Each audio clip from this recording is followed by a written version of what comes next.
Welcome viewers, this is Gautam Bahadur and I welcome you to my channel English Grammar by Gautam Bahadur.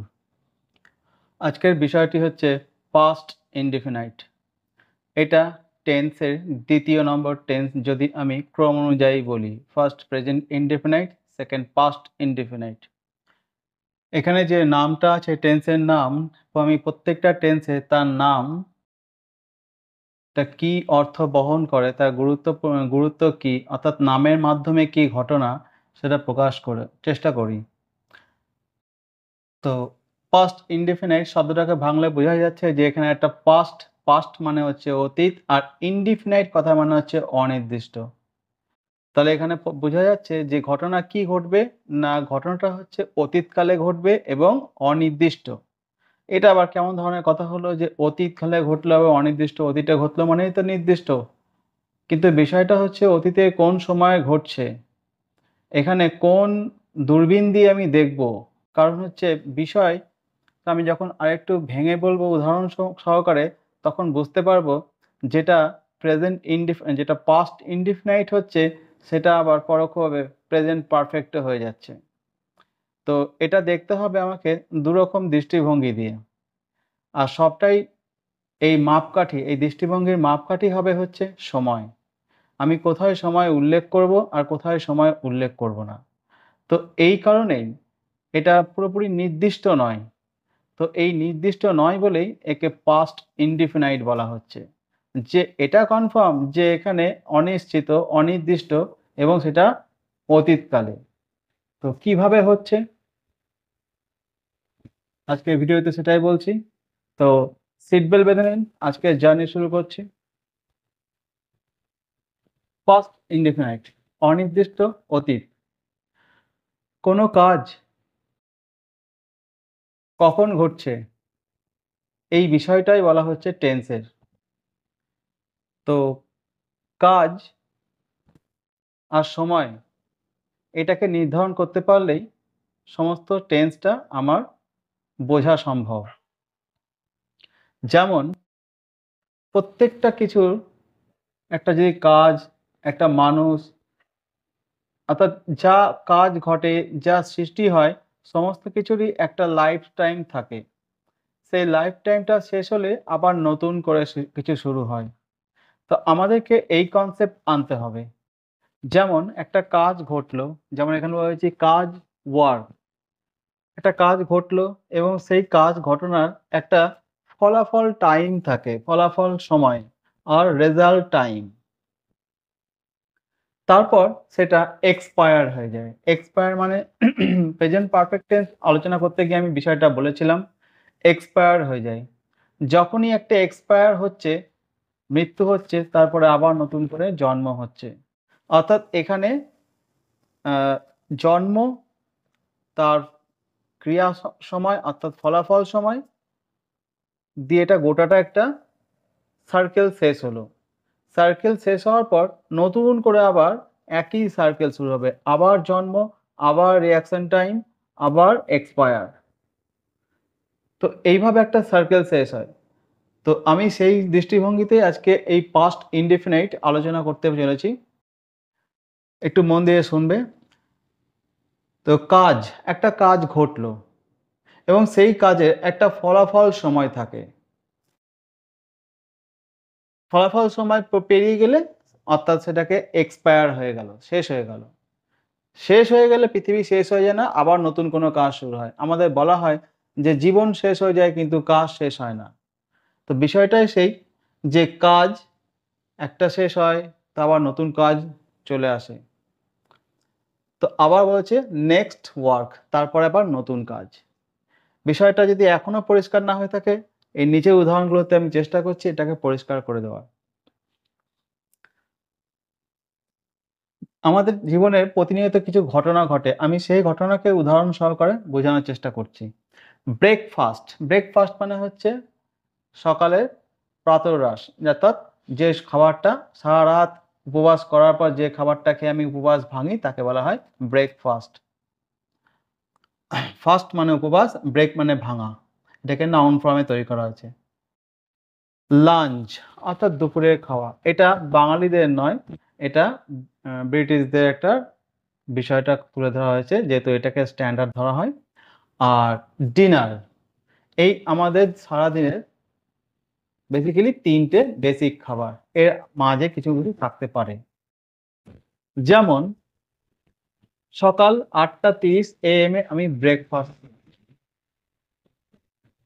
তারপর ১টার সময় আমি lunch করি, আর ৬টার সময়, সন্ধ্যে ৬টার সময় আমি ডিনার করি। বিষয়টা হচ্ছে ব্রেকফাস্ট করতে কত সময় লাগতে পারে? কারোরই ৫ মিনিট, কারোরই ৩০ মিনিট। এর মধ্যেই হয়ে যায় ব্রেকফাস্ট। ব্রেকফাস্ট হচ্ছে একটা ওয়ার্ক, কাজ। সেই কাজটা আমি ৮:৩০, ঘড়ির কাঁটা যদি দেখি তাহলে আমি ৮:৩০ AM এ করলাম। আমি বলেছিলাম কাজ হয়, কাজের একটা রিঅ্যাকশন টাইম বা ফলাফল টাইম থাকে। কাজ হলো কি না, আমার থালা ভর্তি ব্রেকফাস্ট আছে, আমি কপ, কপ করে খেয়ে নিলাম। এবার এই খাবারটা খেলাম, খেয়ে আমার পেটে এলো। পেটে আসার পর অর্থাৎ খাবার খাওয়া শেষ হয়ে গেল, মুখের কাজ শেষ হয়ে গেল, এবার সেই খাবারটা আমার পেটের মধ্যে আছে। কাজ শেষ, কিন্তু এবার ফলাফল চালু। আমার পেটের মধ্যে সেটা এবার হজম হবে। এই হজম প্রক্রিয়াটা ১-২ মিনিট লাগবে না। এই হজম প্রক্রিয়াটা নির্দিষ্ট সময় থাকে। ধরে নিলাম ৪, ৪.৫ ঘন্টা বা ৩ ঘন্টার ঊর্ধ্বে। তাই ৩ ঘন্টা বা ৪ ঘন্টা, ৪.৫ ঘন্টা ব্যক্তি বিশেষে ভ্যারি করবে। তো এই সময়টা আমি কোন রকম খিদে অনুভব করব না। কারণ কি? খিদে অনুভব করার জন্য আমার এম্পটি স্টমাক দরকার। আমার এম্পটি স্টমাক হয়নি। তখনও খাবারটা আমার পেটের মধ্যে আছে এবং আমার যে ডাইজেস্টিভ এনজাইম গুলো আছে সেই তারা সেই খাবারটাকে হজম করতে ব্যস্ত। তো যতক্ষণ না পর্যন্ত এই কাজটা হজম করে নিচ্ছে, ততক্ষণ পর্যন্ত এর এক্সপায়ার টাইম হবে না। তো ধরে নিলাম আমি ৮:৩০টার পর আমি ১০টার সময় যদি আমি বলি যে আমার খিদে পেয়েছে, আমার খিদে পেয়েছে। ১০টার সময় বাড়িতে কোনো খাবার তৈরি হবে না। মা বা যে কেউ হোক, কোনো খাবার তৈরি হবে না। খাবার তৈরিতে তারা ব্যস্ত আছে, কিন্তু খাবার তৈরি হয়ে থাকবে না। কারণ কি? যদি আমি বলি যে আমার খিদে পেয়েছে, তখন আমাকে বলবে যে, "সকালে ব্রেকফাস্ট খাসনি বা খেয়েছিস না?" কেন এই কথাটা বলল? সকালে আমি ১০টার সময় বলছি বা আমি ১১টার সময় বলছি বা আমি ১২টার সময়ও বলতে পারি। কারণ কি?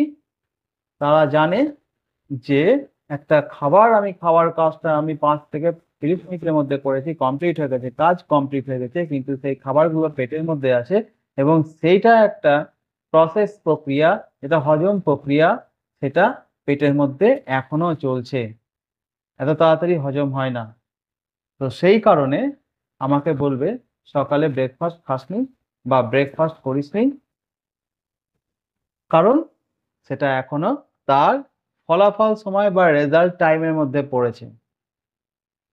এইবার যদি আমি ১টার সময় বলি যে আমার খিদে পেয়েছে, তখন কিন্তু আমাকে বলবে না যে সকালে তুই ব্রেকফাস্ট করিসনি। কারণ জানে যে এটা ৪ ঘন্টা বা তার ঊর্ধ্ব সময় হয়ে গেছে। একটা সুস্থ স্বাভাবিক মানুষের এতক্ষণে পুনরায় খিদে পেয়ে যাবে। অর্থাৎ ব্রেকফাস্ট করেছি, এই ঘটনাটা তার রেজাল্ট টাইম এটা এক্সপায়ার হয়ে গেছে। অর্থাৎ পুরোপুরি হজম হয়ে গেছে। হজম হয়ে আবার স্টমাক এম্পটি হয়ে গেছে, ফাঁকা হয়ে গেছে।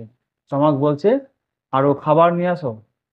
তখন আমি ২য় খাবারটা খাবো, সেটা হচ্ছে লাঞ্চ ১টার সময়। তো সেই সময় যদি আমি বলি যে আমার খিদে পেয়েছে, তখন বলবে, "সকাল ৮:৩০ ব্রেকফাস্ট করেছিলি তো?" করেছিলি, অর্থাৎ করেছিলি, ল এর সাউন্ড শুনতে পাচ্ছি, ক্রিয়াপদ পরিবর্তন। আর যখন আমি ১০টার সময় বলছিলাম, তখন বলছিল সকালে ব্রেকফাস্ট করিসনি, অর্থাৎ প্রেজেন্ট পারফেক্ট টেন্স এর মতো শোনাচ্ছে। আর যখন আমি ১টার সময় বলছি, তখন কখন খেয়েছিলি ব্রেকফাস্ট? আমি বললাম সকালবেলায় বা ৮:৩০টার সময়। তাহলে এখানে ল এর সাউন্ড মানে পাস্ট ইনডেফিনাইট টেন্স। ক্রিয়াপদের সঙ্গে লো, লাম, তাম বা ল সাউন্ড থাকলেই পাস্ট ইনডেফিনাইট টেন্স। তাহলে এখানে বোঝাই যাচ্ছে যখন আমার ব্রেকফাস্ট এটা হচ্ছে কাজ, এবং ব্রেকফাস্ট কাজটা আমার 5 থেকে 30 মিনিটের মধ্যে কমপ্লিট হয়ে গেছে, এবং তার রেজাল্টেন্ট টাইম হচ্ছে 1টা বাজার আগে পর্যন্ত, অর্থাৎ 12টা 12:30 পর্যন্ত। সেই সময় পর্যন্ত আমার খিদে লাগবে না, কারণ এটা তার ফলাফল টাইম আছে। এবং যখন এটা হজম হয়ে গেল, অর্থাৎ এক্সপায়ার হয়ে গেল, পুরোপুরি খাবারটা হজম হয়ে গেল, খাবারের একটা গোটা সার্কেল শেষ হয়ে গেল, খাবার খাওয়া, চিবানো, গলাধঃকরণ এবং পাচন, এই সমস্ত প্রক্রিয়া যখন শেষ হয়ে গেল, অর্থাৎ এটা একটা সার্কেল কমপ্লিট হলো, একটা ওয়ার্ক সার্কেল পুরোপুরি কমপ্লিট হলো, এক্সপায়ার হয়ে গেল। আবার নতুন কাজ শুরু হচ্ছে, আবার আমাকে নতুন করে খাবার খেতে হবে। আবার সেই নতুন করে খাবার খাওয়ার পর সেটা আস্তে, আস্তে, আস্তে, আস্তে হজম হবে। আবার ৬টার সময় আমার ওয়ার্ক সার্কেল শেষ হবে, নতুন করে আবার কাজ শুরু হবে। তো এই দৃষ্টিভঙ্গিটাকে আমি এতক্ষণ যেটা বললাম, এটা পাস্ট ইনডেফিনাইট সেন্সে বললাম। যখন আমি উল্লেখ করব কাজগুলোকে কোনো সময় ছাড়াই বা সময় দিয়েও বলতে পারি। দুটোতেই উল্লেখ করা হয়। এই কারণেই একে ইনডিফিনাইট বলা হয়। এত বৈচিত্র্য আছে। তো তাহলে আমি 10টার সময় যখন বলছি, তখনও ওটা রেজাল্ট টাইমে আছে। কাজ হয়ে গেছে 8:30, 1.5 ঘন্টা আগে হয়ে গেছে। আমি কিন্তু সময় উল্লেখ করে বলছি না। আমি বলতে পারবো না যে আমি 8:30 এ আমি ব্রেকফাস্ট করেছি। তখনই গন্ডগোল হয়ে যাবে। প্রেজেন্ট পারফেক্ট এ আমি টাইম উল্লেখ করব না। পাস্ট ইনডেফিনাইট এ আমি টাইম উল্লেখ করতে পারি, নাও করতে পারি। কিন্তু প্রেজেন্ট পারফেক্ট এ আমি টাইম উল্লেখ করব না এইভাবে, সরাসরিভাবে। আমি ডিউরেশন বলতে পারি। আমি পয়েন্ট অফ টাইম বলতে পারি। কিন্তু আমি স্টার্টেড টাইম বলতে পারব না। তাই রেজাল্ট টাইমের মধ্যে, অর্থাৎ এই 1টা বাজার আগে পর্যন্ত আমার রেজাল্ট টাইম, অর্থাৎ আমার কাজ শেষ হয়ে গেলেও ফলাফল এখনো চলছে। যেই 1টা বেজে গেল, আমার কাজ শেষ হয়ে গেল, ফলাফল শেষ হয়ে গেল, এক্সপায়ার হয়ে গেল, নতুন কাজ। অর্থাৎ নতুন কাজ মানে লাঞ্চ। লাঞ্চের খাবারটা নতুন করে শুরু করতে হবে আবার। আবার লাঞ্চের টাইমটা এখানে থাকবে ৩টে ৪টে পর্যন্ত। তারপর হয়তো খেলে একটু ছোটখাটো স্ন্যাকস টিফিন করতে পারি। তারপর আবার বড়সড় খাবার খাবো হচ্ছে ৬টা, ডিনারটা। ততক্ষণ পর্যন্ত আমার লাঞ্চ টাইমটা রেজাল্ট টাইম থাকবে। আবার রাতে খাবারটাকে সকালবেলা আবার ব্রেকফাস্ট। তাহলে এই দৃষ্টিভঙ্গিতে আমি দেখি, তাহলে একটা কাজ শেষ হলেই শুধুমাত্র পাস্ট টেন্স হয় না, সেই কাজের রেজাল্ট টাইমটাকেও কমপ্লিট করতে হবে। কমপ্লিট করার পর একদম ওভার অ্যান্ড আউট, তারপর নতুন একটা কাজ শুরু করছি। যখন নতুন একটা কাজ শুরু করছি, তখন পুরনো যে কাজটা কে আমি সরাসরি পাস্ট ইনডিফিনাইট বলবো। শুধু কাজ শেষ হলেই চলবে না। এইবার সেই বিষয়টাকে যদি আমি অন্য চশমা দিয়ে দেখি, একই ঘটনা আমি দুরকম চশমা দিয়ে দেখব। একই ঘটনা আমি দুরকম চশমা দিয়ে দেখব। একরকম চশমা দিয়ে দেখলে সেটা প্রেজেন্ট পারফেক্ট হবে। আরেক রকম চশমা দিয়ে দেখলে সেটা পাস্ট ইনডিফিনাইট হবে। কেমন? এতক্ষণ যেটা বললাম সেটা আমি পাস্ট ইনডিফিনাইট এর কথা বললাম। এবার প্রেজেন্ট পারফেক্ট এর ঘটনাটাও বলতে পারি। এবার আমি 10টার সময় বলছি, বা আমি 9টার সময়ও বলতে পারি। বা এই খাবারটা যদি আমি ৫ মিনিটেও খেয়ে নিই, তাহলে আমি তার ৫ মিনিট পরেও বলতে পারি। আমি কাজটা কমপ্লিট করার পর যেকোনো মুহূর্তে বলতে পারি। অর্থাৎ রেজাল্ট টাইমে যেকোনো বলতে পারি। রেজাল্ট টাইমে পরে বললে তো হয়ই। রেজাল্ট টাইমে থাকাকালীনও ১০টায় বলতে পারি, ৯টায় বলতে পারি, ৯:৩০ বলতে পারি, ১১টায় বলতে পারি, যেকোনো সময় বলতে পারি। যদি আমি বলি যে আমি ব্রেকফাস্ট করেছিলাম সকাল 8:30টায়, ব্যাস, এটা হয়ে গেল পাস্ট ইনডিফিনাইট। আমি ব্রেকফাস্ট করেছিলাম সকাল 8:30টায়। এটা হয়ে গেল পাস্ট ইনডিফিনাইট। আর যদি বলি আমি ব্রেকফাস্ট করেছি এই রেজাল্ট টাইমের মধ্যে, রেজাল্ট টাইম মানে হচ্ছে এই 8:30 থেকে 1টার মধ্যে, যদি আমি এরকম বলি যে আমি ব্রেকফাস্ট করেছি, তাহলে এটা হয়ে গেল প্রেজেন্ট পারফেক্ট। কারণ আমার কাজ, ফলাফল এখনো বাকি আছে। পেটের মধ্যে হজম হচ্ছে। খাবারটা বাইরে দেখতে পাচ্ছি না, মুখও নাড়াচ্ছি না, কিন্তু পেটের মধ্যে খাবারটা আছে। খাবার আমি মুখ দিয়ে খাই ঠিক কথা, কিন্তু খাবার খাওয়ার ক্যাপাসিটি, খাবার খাওয়ার ইচ্ছা, খাবার হজম করার যে ডাইজেস্টিভ এনজাইম, সেটা নির্ভর করে হচ্ছে পেটের উপর। তো সেই ক্ষেত্রে যদি আমি রেজাল্ট টাইমের মধ্যে থাকি এবং আমার স্টার্টের টাইম যদি উল্লেখ না করি তাহলে সেটা প্রেজেন্ট পারফেক্ট হয়ে যাবে। হলো না? দুরকম চশমা দিয়ে দেখা একই ঘটনাকে। যখন আমি সময় উল্লেখ করে দিচ্ছি, সেটা রেজাল্ট টাইমের মধ্যেও যদি বলি, সময় উল্লেখ করে দিই, ৯টার সময় যদি বলি যে আমি ৮:৩০ ব্রেকফাস্ট করেছি, ব্যাস হয়ে গেল গন্ডগোল। এটা পাস্ট ইনডিফিনিট হয়ে গেল। কারণ কি? আমি এখানে রেজাল্ট টাইম দেখব না। আমি বলে দিয়েছি কখন করেছি। আমার খাওয়ার ব্রেকফাস্ট নেওয়ার টাইমটা ৮:৩০ বলে দিয়েছি। তাই এটা পাস্ট ইনডিফিনিট। আর যদি বলি রেজাল্ট টাইমের মধ্যে যে আমি আজকে ব্রেকফাস্ট করেছি, কিন্তু কখন করেছি সেটা যদি না বলি তাহলে সেটা হয়ে যাবে প্রেজেন্ট পারফেক্ট টেন্স। এটা মনে রাখতে হবে। একই রকম ভাবে লাঞ্চের ক্ষেত্রে হবে, ডিনারের ক্ষেত্রে হবে। আমি বললাম না বিষয়টা সেম। এবার কিছু উদাহরণ দেখা যাক। যদি এবার নতুন না, বিষয়টা যেটা বললাম সেটাই। I have taken breakfast. Taken বলতে eaten. টেক নিয়েছি। আমরা খাবার খাওয়া বিষয়টাকে বা ভোগ করা বিষয়টাকে আমরা ৩ টে ভাগে ভাগ করি। যেমন টেক, ইট, হ্যাভ, গেটও বলা হয়। তো ইটেন বলতে পারি। কিন্তু ইটেন বলতে কি এখানে পারপাসটা কি এই ব্রেকফাস্টটা নিয়ে কি আমি পকেটে রেখে দিই, আলমারিতে রেখে দিই? আমাদের বাড়িতে সচরাচর যখন আ দেখি যে মায়েরা বা আ বউয়েরা যখন চা করে, তখন সকালবেলায় বা যেকোনো সময় যখন চা হয়, তখন চাটা করে আমাদের হাতের কাছে নিয়ে বলে, "চাটা নাও।" আবার বলে, "চাটা খেয়ে নাও।" আবার চাটা খাও। তো কেউ কখনো নেও বলে, কখনো চাটা খেয়ে নাও বলে, চাটা খাও। অর্থাৎ নেও, খাও, নিও না যাই বলে না কেন, শব্দ আলাদা কিন্তু পারপাস কি? চাটা যখন নেওয়া বলো তখন চাটা নিয়ে আমি পকেটে রেখে দিই, না আলমারিতে রেখে দিই, না ব্যাংকে গিয়ে রেখে আসি। আর যখন চাটা খেতে হয় তখনই আমি খাই। তা বিষয়টা হচ্ছে এখানে শব্দের নয়, বিষয়টা হচ্ছে ভাবের। ভাব কি আর পারপাস কি? না চাটা খাওয়ার জন্যই।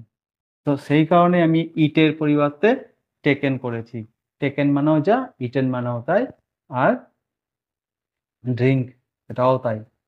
তো I have taken breakfast at 8:30 AM সেন্টেন্সটা ঠিক না ভুল?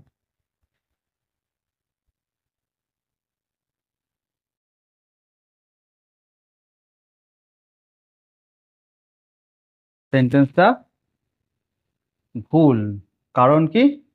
প্রেজেন্ট পারফেক্ট টেন্সে আমি অর্থাৎ কাজের ঘটনার সময় আমি দিতে পারবো না।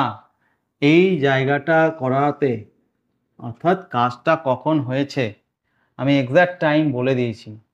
এইটা বলে দেওয়ার জন্য এইটার জন্য আমার টেন্সটা গন্ডগোল হয়ে গেল। সুতরাং আমি যদি এইটাকে বাদ দিই তাহলে এই সেন্টেন্সটা ঠিক হবে। তাহলে এটা দেওয়া যাবে না। এটা দেওয়া যাবে না। এইবার এটা প্রেজেন্ট পারফেক্টে হলো ঠিক। I have taken breakfast. দ্বিতীয়টা I have taken breakfast. এটা বলার প্রয়োজন নাই কারণ অলরেডি আমার এটা হয়ে গেল যে আমি ব্রেকফাস্ট খেয়েছি। কখন খেয়েছি আমি বলিনি। আমি today I have taken breakfast বলতে পারি। কারণ আজকের দিনের মধ্যেই আছে। ব্রেকফাস্ট জেনারেলি আমরা সারাদিনে একবারই করি। খাবার খাই বিভিন্ন সময় কিন্তু প্রত্যেকটা খাবারের আলাদা, আলাদা নামকরণ করে সেটাকে ফিক্সড করে দেওয়া হয়েছে। তো breakfast I have taken breakfast. Today I have taken breakfast চলবে। I took breakfast at 8:30 AM যেটা বলছিলাম যে 8:30 AM আমি মনে করি এটা ৯টার সময় দাঁড়িয়ে বলছি। যেটা রেজাল্ট টাইমের মধ্যেই পড়ছে। তখনও আমার দ্বিতীয়বার খিদে অনুভব হবে না। কিন্তু ০.৫ ঘন্টা হয়ে গেছে। ০.৫ ঘন্টা পরেই আমি বলছি। তাহলে ওটা পাস্ট টেন্স। কারণ কি? আমি রেজাল্ট টাইমের মধ্যে বলছি কিন্তু আমি টাইম অফ অকারেন্স অর্থাৎ ঘটনার সময় উল্লেখ করে দিয়েছি। তাই এটা পাস্ট ইনডেফিনিট টেন্স। ঠিক হয়ে গেল। I took breakfast. আমি ব্রেকফাস্ট খেয়েছি বা খেয়েছিলাম বা খেলাম। বাংলায় বিভিন্ন রকম বলি, খেয়েছিও বলতে পারি। এটা আমাদের বাংলার হয়তো চলতি ভাষায় আমরা বলে থাকি। অর্থাৎ যে বলছে আর যে শুনছে দুজনেই এটা আন্ডারস্ট্যান্ডিং আছে বোঝার মতন। তো I took breakfast আমি ব্রেকফাস্ট খেয়েছিলাম। এটাও ঠিক। উইথআউট টাইমেও আমি বলতে পারি পাস্ট ইনডেফিনিট। ফার্স্ট ইনডিফিনাইট টেন্সে আরেকটা বিষয় বলে দিই। ফার্স্ট ইনডিফিনাইট টেন্সে জেনারেলি অ্যাফার্মেটিভ সেন্টেন্স বা হ্যাঁবাচক বাক্যে ভার্বের সংখ্যা একটাই হয়। ভার্বের সংখ্যা একটা হয়। যদি অবজেক্ট হয় তো ও লিখলাম। এই ভার্বটার কোন ফর্ম? ভার্বের সেকেন্ড ফর্ম, যাকে বলা হয় পাস্ট ফর্ম, প্রেজেন্ট, পাস্ট আর পাস্ট পার্টিসিপল। একে আমরা V1, V2 আর V3ও কখনো কখনো বলে থাকি। বইয়ে হয়তো পরিষ্কারভাবে লেখা থাকে না, তবে চিহ্নিত করা থাকে। তো আমি সেই সেন্সেই বলছি V2। প্রেজেন্ট ইনডিফিনাইটে V1 মানে ভার্বের প্রেজেন্ট ফর্ম বা বেস ফর্ম, আর পাস্ট ইনডিফিনাইটে V2 মানে ভার্বের সেকেন্ড ফর্ম, অর্থাৎ পাস্ট ইনডিফিনাইট ফর্ম ব্যবহার করব। পাস্ট ইনডিফিনাইটে যদি আমি নেগেটিভ সেন্টেন্স করি বা ইন্টারোগেটিভ সেন্টেন্স করি, তাহলে আমার অপরিহার্য হচ্ছে ডিড। অপরিহার্য হচ্ছে ডিড। এটা হচ্ছে ডিডের টেন্স। ডিড ডিড অবশ্যই লাগবে। ডিড ছাড়া আমি নেগেটিভ সেন্টেন্স করতে পারবো না, কারণ এটা হচ্ছে প্রধান অক্সিলারি হিসেবেই কাজ করবে। এ না থাকলে আমি নেগেটিভ বা ইন্টারোগেটিভ করতে পারবো না। অক্সিলারি ভার্বের কি কাজ সংক্রান্ত এটা আমি নেক্সট বলছি, গত ভিডিওতেই আমি আলোচনা করেছি। দেখতে চাইলে তোমরা দেখে নিতে পারো প্লে লিস্টে গিয়ে। আরো অনেক ভিডিও আছে, দিয়ে দেখো তো অনেক কিছু নতুন তথ্য পাবে, যে বিষয়গুলো অত্যন্ত আমি চিন্তা ভাবনা করে খোঁজ খবর করে জোগাড় করি, যেগুলো তোমাদের কাছে হয়তো নতুনও লাগতে পারে এবং ভালোও লাগতে পারে এবং একটা ডিপ নলেজ দেবে। যেমন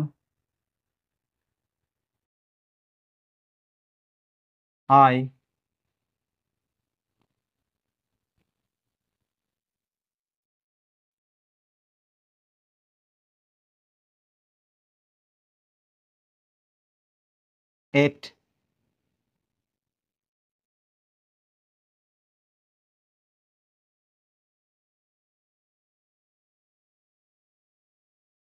ate banana। পাস্ট টেন্সে ইটের past tense ate, I ate banana। যদি বলি আমি বানানা খাইনি, খেয়েছিলাম না বা খেলাম না, তাহলে কি হবে? এখানে একটাই ভার্ব আছে, আর ইনডেফিনিট টেন্সে অ্যাফার্মেটিভে একটাই ভার্ব হয়, কিন্তু নেগেটিভ করতে গেলে আমাকে একটা অক্সিলারি ভার্ব লাগবে। টেন্সের জন্য 3 ক্যাটাগরির অক্সিলারি ভার্ব আছে, একটা ডু ভার্ব, একটা হ্যাভ ভার্ব, একটা বি ভার্ব। ইনডিফিনাইট টেন্সের জন্য কোন ক্যাটাগরি লাগে? Do category verb. প্রেজেন্ট ইনডিফিনাইটের জন্য ডু, আর পাস্ট ইনডিফিনাইটের জন্য ডিড লাগে, এটা মনে রাখতে হবে। কন্টিনিউয়াসের জন্য বি ভার্ব লাগে, অ্যাম, ইজ, আর, ওয়াজ, ওয়্যার, আর পারফেক্টের জন্য হ্যাভ লাগে, হ্যাজ, হ্যাভ, হ্যাড। আর প্রেজেন্ট পারফেক্ট কন্টিনিউয়াস, অর্থাৎ পারফেক্টও আছে আর কন্টিনিউয়াস আছে, সেক্ষেত্রে আমার দরকার হয় বি ভার্ব এবং হ্যাভ ভার্ব। তাহলে এটা কি হবে? যদি বলি আমি খাই না, তাহলে আই, অক্সিলারি ভার্ব যেহেতু সময় প্রকাশ করে তাই ডিড হচ্ছে পাস্ট টেন্স, আর মেন ভার্ব যেহেতু অর্থ প্রকাশ করে, অর্থটা কি, এখানে কাজটা কি, খাওয়া। খাওয়া ইংরেজি ইট। তাহলে একটা হচ্ছে সময় প্রকাশ করবে যেটা অক্সিলারি ভার্ব, আর যেটা অর্থ প্রকাশ করবে সেটা মেন ভার্ব, অর্থাৎ কাজের নামটা। তাহলে আই ডিড নট, এই নট বসাতে গেলে একটা অক্সিলারি ভার্ব অবশ্যই লাগবে। ডিড নট ইট। এখানে কিন্তু আর এটি এট এটা করব না, কারণ ভার্ব যখন একটাই হবে তার কাজ দুটো হয়, একটা অর্থ প্রকাশ করে যেটা মেন, আর এটা সময় প্রকাশ করে। কার সময়? সেই কাজটা, যে অর্থ বহন করছে সেই কাজটার সময় প্রকাশ করে, অর্থাৎ খাওয়ার কাজটা কখন হয়েছিল। কিন্তু যখনই ভার্বের সংখ্যা বেড়ে গেল, কাজও ভাগ হয়ে যায়, একজন করবে সময় প্রকাশ আর একজন করবে অর্থ প্রকাশ। তো এ সময় প্রকাশ করছে, এ যেহেতু এসছে, খালি হাতে তো একে বসে রাখা যায় না, কোনো না কোনো কাজ তো করতেই হবে। কি কাজ করবে? চল তুই এখানে সময় প্রকাশ কর, কারণ ডিডের একটা অর্থ হয়, ডু মানে করা, ডিড মানে করেছিলাম। তাহলে আই ডিড নট ইট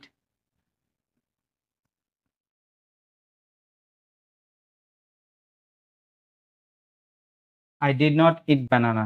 তাহলে এর মানে কি? আমি করেছিলাম না খাই ব্যানানা। যদি আমি বাংলায় রূপান্তর করি এরকম একটা উল্টোপাল্টা মানে বেরোচ্ছে। তাহলে এই ডিড এর কোনো রকম অর্থ পাচ্ছি না। কারণ অক্সিলিয়ারি ভার্ব এর একটাই কাজ সময় প্রকাশ করা, অর্থ প্রকাশ করা না। তাই এর কোনো অর্থ অর্থাৎ ডিড এর যে প্রকৃত অর্থ সেটা পাবো না। ডিড এর প্রকৃত অর্থ পেতে গেলে তাকে মেইন ভার্ব এর জায়গায় বসতে হবে।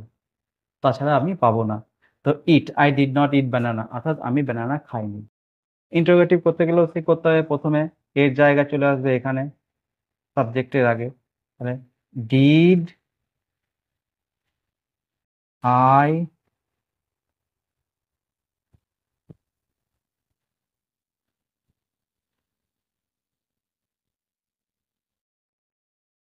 eat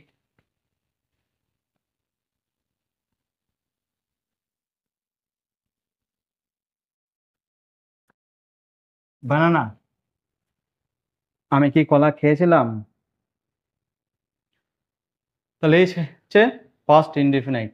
বিষয়টা হচ্ছে গুরুত্বপূর্ণ যে কোন জায়গাটাকে, কোন অ্যাঙ্গেলে, কোন চশমা দিয়ে আমি দেখব। একই বিষয়, একই ঘটনা আমি দুরকমভাবে দেখতে পেলাম। যখন আমি টাইম উল্লেখ করছি, সে যেটা রেজাল্ট টাইমে হোক, অ্যাকশন টাইমে হোক, কিন্তু টাইম দিয়ে যদি উল্লেখ করে দিই, সেটা পাস্ট ইনডেফিনিট হচ্ছে। যদি রেজাল্ট টাইমের মধ্যে আমি কোনো রকম টাইম উল্লেখ করলাম না, সেটা প্রেজেন্ট পারফেক্ট হয়ে যাচ্ছে।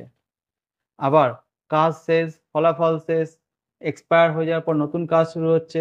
নতুন কাজ যখন করছি তখন পুরোনো কাজটাকে উল্লেখ করি পাস্ট ইনডেফিনাইট ফর্ম। তো এইসব দৃষ্টিভঙ্গি অবশ্যই আমাদের মাথায় রাখতে হবে টেন্স নির্ধারণ করতে গেলে। শুধু এইটুকু সংজ্ঞা দিলেই চলবে না, অতীতে ঘটে যাওয়া কাজকে পাস্ট ইনডেফিনাইট বলে। এত সহজে কিন্তু এটা ধরা যায় না। সেই কারণেই নামটা হচ্ছে পাস্ট ইনডেফিনাইট, অতীত অনির্দিষ্ট। এই কারণেই অনির্দিষ্ট বলা হয়। তো এই ছিল আজকের প্রতিবেদন। আশা করি বিষয়টা ভালো লেগেছে বা যদি ইন্টারেস্টিং লাগে, এ ধরনের আরো কিছু ইন্টারেস্টিং ভিডিও যদি পেতে চাও, তাহলে অবশ্যই সঙ্গে থেকো এবং বিষয়টা ভালো লাগলে তোমার বন্ধু-বান্ধব, তোমাদের পরিচিতর মধ্যে যারা আছে তাদের মধ্যেও এটা শেয়ার করে দিও এবং অবশ্যই লাইক করো, সাবস্ক্রাইব করো, সঙ্গে থেকো। আবার দেখা হবে একটা নেক্সট ভিডিও নিয়ে। হ্যাঁ, অবশ্যই কমেন্ট করতে ভুলবে না। তো আজকের মতো এখানেই শেষ করছি। আবার দেখা হবে। নমস্কার।